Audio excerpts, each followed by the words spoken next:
تعارف مندرجہ ذیل مختصر کتاب میں قرآن پاک کی تعلیمات اور نبی کریم صلی اللہ علیہ وسلم کی روایات پر عمل پیرا ہونے اور مذہبی بدعات سے بچنے کی اہمیت پر بحث کی گئی ہے۔ یہ بحث قرآن پاک کی سورت البقرہ کی آیات 208-209 پر مبنی ہے۔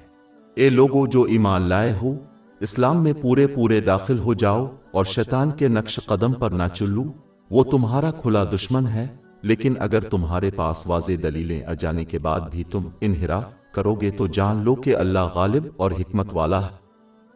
زیر بحث اسباق کو نافذ کرنے سے مثبت خصوصیات کو اپنانے میں مدد ملے گی۔ مثبت خصوصیات کو اپنانا دماغ اور جسم کے سکون کا باعث بنتا ہے۔ باب 2 البقرہ آیات 208-209۔ اے ایمان والو، اسلام میں پورے داخل ہو جاؤ اور شیطان کے نقش قدم پر نہ چلو، بے شک وہ تمہارا کھلا دشمن ہے، لیکن اگر تمہارے پاس واضح دلیلیں آ جانے کے بعد تم پھسل جاؤ تو جان لو کہ اللہ غالب اور حکمت والا ہے۔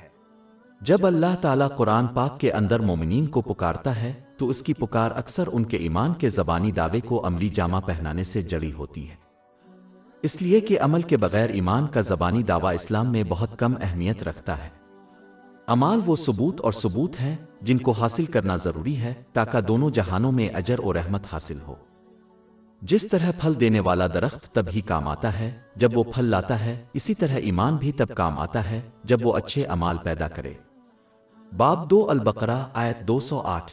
اے لوگو جو ایمان لائے ہو، اسلام میں پورے داخل ہو جاؤ۔ یہ اس بات کی طرف اشارہ کرتا ہے کہ ایک مسلمان کو اسلام کے دونوں حصوں کو یکجا کرنا چاہیے، یعنی ظاہری اعمال سے باطنی ایمان۔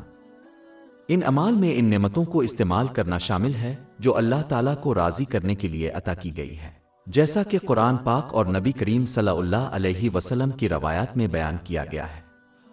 در حقیقت مسلمان کی تعریف ہی وہ ہے جس نے جسمانی طور پر اللہ تعالیٰ کے سامنے سر تسلیم خم کیا ہو۔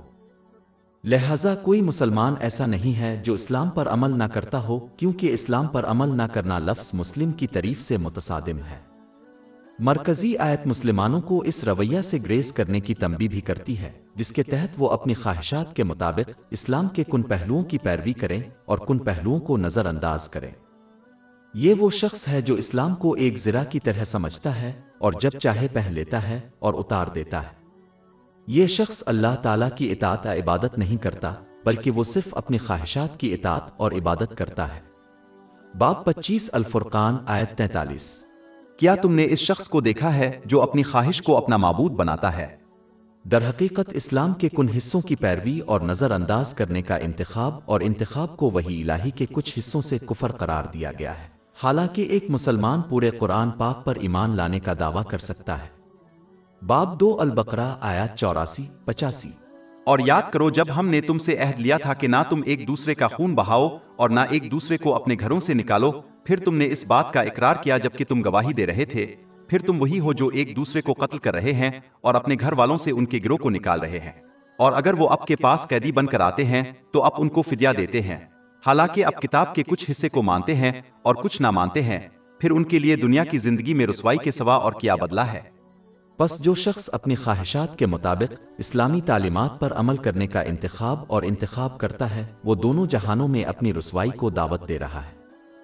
اسلامی تعلیمات سے سمجھوتا کر کے جو دنیاوی چیزیں حاصل کرتے ہیں وہ دونوں جہانوں میں ان کے لیے تناؤ، پریشانی کا باعث بن جائیں گی، خواہ انہیں تفریح کے لمحات ہی کیوں نہ، کیونکہ وہ اللہ تعالیٰ کی پکڑ سے نہیں بچ سکتے، اور جیسا کہ ان کا یہ رویہ انہیں عطا کی گئی نعمتوں کا غلط استعمال کرنے کی ترغیب دے گا، یہ دونوں جہانوں میں ان کی پریشانیوں، تناؤ اور مشکلات میں مزید اضافہ کرے گا۔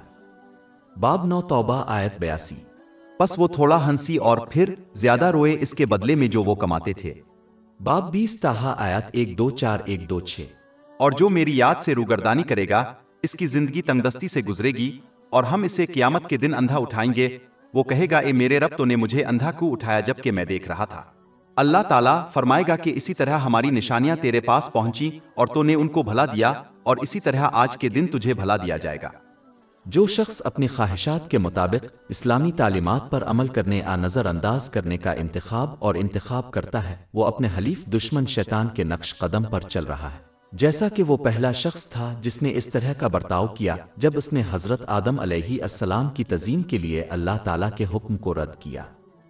باب 2 البقرہ آیت 208۔ اے لوگو جو ایمان لائے ہو اسلام میں پورے پورے داخل ہو جاؤ اور شیطان کے نقش قدم پر نہ چلو، وہ تمہارا کھلا دشمن ہے۔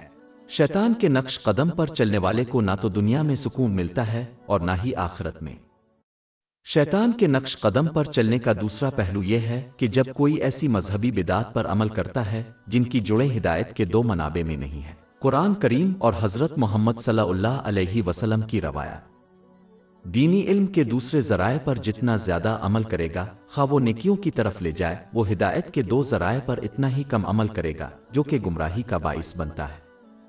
یہی وجہ ہے کہ حضور نبی اکرم صلی اللہ علیہ وآلہ وسلم نے سنن ابو داؤد نمبر 4606 میں موجود حدیث میں تنبیہ فرمائی ہے کہ ہر وہ چیز جس کی جڑیں ہدایت کے دو منابع میں نہ ہو اللہ تعالیٰ کی طرف سے رد کر دیا جائے گا۔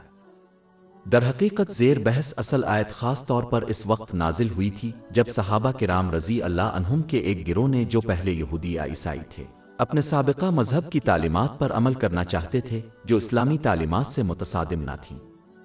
تفسیر القرطبی جلد 1 صفحہ 531 میں اس پر بحث کی گئی ہے۔ اس کے علاوہ علم کے دوسرے ذرائع پر جتنا زیادہ عمل کرے گا، اتنا ہی وہ ان چیزوں پر عمل کرنے لگے گا جو اسلام کی تعلیمات سے متصادم ہیں۔ اس طرح شیطان قدم قدم پر لوگوں کو گمراہ کرتا ہے۔ مثال کے طور پر مشکلات کا سامنا کرنے والے شخص کو کچھ ایسی روحانی مشقیں کرنے کا مشورہ دیا جائے گا جو اسلام کی تعلیمات سے متصادم اور چیلنج ہوں۔ چونکہ یہ شخص جاہل ہے اور اسے دینی علم کے دوسرے ذرائع پر عمل کرنے کی عادت ہے، اس لیے وہ آسانی سے اس جال میں پھنس جائیں گے اور ایسی روحانی مشقیں کرنے لگیں گے جو براہ راست اسلام کی تعلیمات کو چیلنج کرتی ہے۔ یہاں تک کہ وہ اللہ تعالیٰ اور کائنات کے بارے میں ایسی باتوں پر بھی یقین کرنے لگیں گے جو اسلام کی تعلیمات سے بھی متصادم ہیں، جیسے کہ ماننے والے لوگ مافوق الفطرت مخلوق اپنی تقدیر کو کنٹرول کر سکتے ہیں کیونکہ ان کا علم ہدایت کے دو ذرائع کے علاوہ کسی اور سے لیا گیا ہے۔ ان گمراہ کن طریقوں اور عقائد میں سے کچھ واضح کفر ہیں، جیسے کالا جادو کرنا۔ باب 2 البقرہ آیت 102۔ سلیمان علیہ السلام نے کفر نہیں کیا بلکہ شیاطین نے کفر کیا، لوگوں کو جادو سکھاتے تھے، اور جو بابل میں 2 فرشتوں ہاروت اور ماروت پر نازل ہوا تھا، لیکن وہ یعنی 2 فرشتے کسی کو نہیں سکھاتے جب تک کہ وہ یہ نہ کہیں کہ ہم آزمائش ہیں، اس لیے کفر نہ کرو۔ اس لیے ایک مسلمان اس کا احساس کیے بغیر بھی اپنا ایمان کھو سکتا ہے، کیونکہ انہیں مذہبی علم کے دوسرے ذرائع پر عمل کرنے کی عادت ہے۔ یہی وجہ ہے کہ ایسی مذہبی بدعات پر عمل کرنا جن کی جڑیں ہدایت کے دو ذرائع میں نہیں ہے، شیطان کے نقش قدم پر چلنا ہے۔ باب 2 البقرہ آیت 208۔ اے لوگو جو ایمان لائے ہو اسلام میں پورے پورے داخل ہو جاؤ اور شیطان کے نقش قدم پر نہ چلو، وہ تمہارا کھلا دشمن ہے۔ جیسا کہ آیت 209 میں اشارہ کیا گیا ہے، شیطان کے نقش قدم پر چلنے سے بچنے کی کلید قرآن پاک اور نبی اکرم صلی اللہ علیہ وسلم کی روایات کو سیکھنا اور اس پر عمل کرنا ہے۔ جتنا زیادہ کوئی ایسا کرے گا، اتنا ہی زیادہ وہ ان نعمتوں کو استعمال کرے گا جو اسے اللہ تعالیٰ کی رضا کے لیے دی گئی ہے۔ یہ دونوں جہانوں میں شیطان سے تحفظ اور ذہنی سکون کا باعث بنتا ہے۔ باب 15 الحجر آیت 42۔ بے شک میرے بندے، ان پر تیرا کوئی غلبہ نہیں ہوگا سوائے ان لوگوں کے جو تیری پیروی کرتے ہیں گمراہوں میں سے۔ اور باب 16 النحل آیت 97۔ جس نے نیک عمل کیا، خواہ وہ مرد ہو یا عورت، حالانکہ وہ مومن ہے، ہم اسے ضرور پاکیزہ زندگی بسر کریں گے اور ان کو ان کے بہترین اعمال کے مطابق اجر ضرور دیں گے۔ اور باب 5 الماد آیات 15-16۔ تمہارے پاس اللہ کی طرف سے ایک نور اور روشن کتاب آ چکی ہے، جس کے ذریعے اللہ تعالیٰ ان لوگوں کو جو اس کی خوشنودی کی راہ پر چلتے ہیں سلامتی کی راہیں دکھاتا ہے، اور اپنے حکم سے ان کو اندھیروں سے نکال کر روشنی کی طرف لاتا ہے اور سیدھے راستے کی طرف رہنمائی کرتا ہے۔ اور باب 2 البقرہ آیت 209۔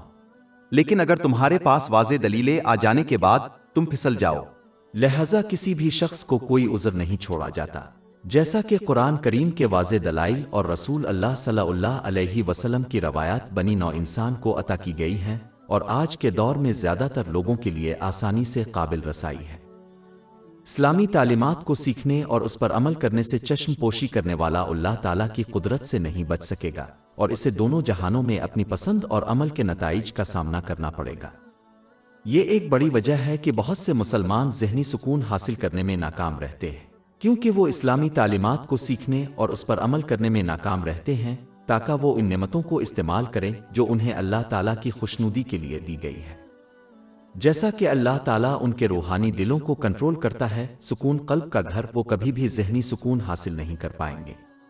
باب 53 النجم آیت 43۔ اور یہ کہ وہی ہنستا ہے اور روتا ہے۔ اور باب 2 البقرہ آیت 209۔ لیکن اگر تمہارے پاس واضح دلیلیں آ جانے کے بعد تم پھسل جاؤ تو جان لو کہ اللہ غالب ہے۔ لیکن جیسا کہ اللہ تعالیٰ بھی حکیم ہے، وہ اکیلا ہی لوگوں کو شیطان اور اس کے بہت سے پھندوں سے تحفظ حاصل کرنے کے لیے ضروری ضابطہ اخلاق مہیا کر سکتا ہے تاکہ لوگ ذہنی سکون حاصل کر سکیں۔ یہ ضابطہ اخلاق قرآن پاک کی تعلیمات اور حضور اکرم صلی اللہ علیہ وسلم کی روایات پر مبنی ہے۔ لہذا ایک سمجھدار مریض کی طرح برتاؤ کرنا چاہیے جو اپنے ڈاکٹر کے طبی مشورے کو قبول کرے اور اس پر عمل کرے، جیسا کہ وہ جانتے ہیں کہ یہ ان کی ذہنی اور جسمانی تندرستی کے لیے بہترین ہے، حالانکہ انہیں کڑوی دوائیں تجویز کی گئی ہیں اور ایک سخت خوراک کا منصوبہ۔ لیکن اس معاملے میں ایک انسانی ڈاکٹر غلطیاں کر سکتا ہے، جبکہ اللہ تعالیٰ حکمت والا ہے، اور جو کچھ اس نے تجویز کیا ہے اسے قبول کرنے اور اس پر عمل کرنے سے ہی دونوں جہانوں میں ذہنی سکون اور کامیابی ہوگی۔ باب 2 البقرہ آیت 209۔ لیکن اگر تمہارے پاس واضح دلیلیں آ جانے کے بعد تم پھسل جاؤ تو جان لو کہ اللہ غالب اور حکمت والا ہے۔ اور باب 10 یونس آیت 57۔ اے لوگو، تمہارے پاس تمہارے رب کی طرف سے نصیحت اور سینوں کے لیے شفا اور مومنوں کے لیے ہدایت اور رحمت آئی ہے۔ ہماری ویب سائٹ www.shayk.com پر 500 سے زیادہ مفت e books, audio books, infographics, podcast اور بلاگ دستیاب ہیں۔